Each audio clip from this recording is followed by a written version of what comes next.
Olá, esta é a aula 7 do curso de Administração Linux do DCC UFRJ. Nesta primeira parte, vamos falar de partições. Partições são divisões lógicas do disco para comportar diversos sistemas operacionais, sistemas de arquivos distintos ou mesmo vários diretórios. Mas antes disso, precisamos falar um pouco sobre a estrutura interna dos discos rígidos. O sistema operacional é instalado em um disco magnético, conhecido também como disco rígido. O disco rígido é composto por diversos discos magnéticos sobrepostos com um eixo em comum. Esses discos estão divididos em trilhas concêntricas, que por sua vez são divididas em setores. A capacidade de cada disco varia de acordo com o número de discos e a densidade magnética das suas superfícies, permitindo comportar um número maior ou menor de trilhas. As duas superfícies do disco são utilizadas para armazenar informações. O conjunto de trilhas do disco com a mesma distância para o eixo do disco é chamado de cilindro. Cada uma dessas trilhas possui um número variável de setores, mas que originalmente, no esquema de endereçamento chamado de cilindro superfície setor, ou CHS em inglês, eram apresentadas aos usuários como tendo um tamanho fixo com 64 setores de 512 bytes cada trilha. Modernamente, os setores são numerados sequencialmente a partir de zero, num esquema que é chamado de LBA, Logical Block Addressing, em inglês. Nos computadores mais antigos, a informação de quantas partições existem em um disco é normalmente armazenada no primeiro setor, chamado de MBR. Lá estão, além da tabela de partição, o código inicial executado pelo processador quando o computador é ligado.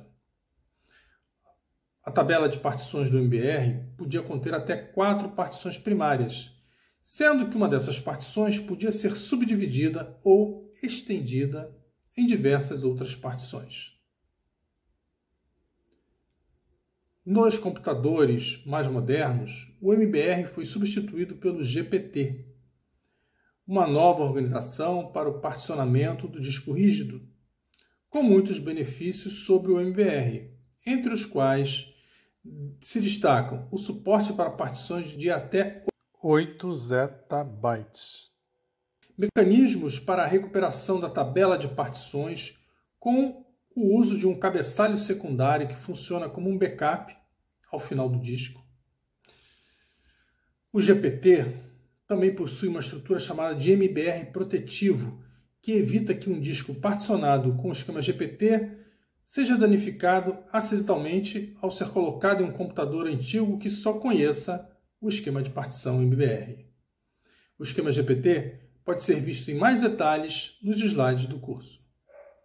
Os discos rígidos podem ser ligados com diversos tipos de interface ao computador. Essas interfaces têm características diferentes quanto ao seu uso, podendo ser paralelas ou seriais, síncronas ou assíncronas, e ter taxas de transmissão de transferência variáveis. Entre os tipos de interface de disco mais comuns destacamos o IDE, o SATA, o SCSI e o Fibre Channel. As partições no Unix têm uma denominação que varia de acordo com o tipo de interface utilizada. Os discos rígidos que utilizam a interface IDE se iniciam pela letra HD, e os discos com interface SCSI, SATA e USB são iniciados por SD. Os discos são rotulados com letras que se iniciam em A, e as partições de cada disco são numeradas a partir de 1, do numeral 1. Assim sendo, o /dev HDA1 seria a primeira partição do primeiro disco do barramento IDE. E /dev SDB2, a segunda partição do segundo disco da interface SATA. São alguns exemplos de nomes possíveis para as partições de discos no Linux de uma forma geral. As partições podem ser criadas durante a instalação pelo instalador do sistema operacional e também depois, posteriormente, com o uso de comandos como fdisk, cfdisk, sfdisk e gparted. É necessário identificar quantas partições e qual o tamanho de cada uma delas, além de definir o seu tipo, como EST3, EST4, SWAP, PFAT, etc. Após a criação da partição, é necessário formatá-la com os comandos. No caso de partições do tipo EST2 e SWAP, os comandos são mke2fs e mkswap, ambos em modo root. A sintaxe do comando fdisk e a tabela com códigos de cada tipo de partição podem ser vistas nos slides do curso. A seguir, veremos alguns exemplos de criação e formatação de partição.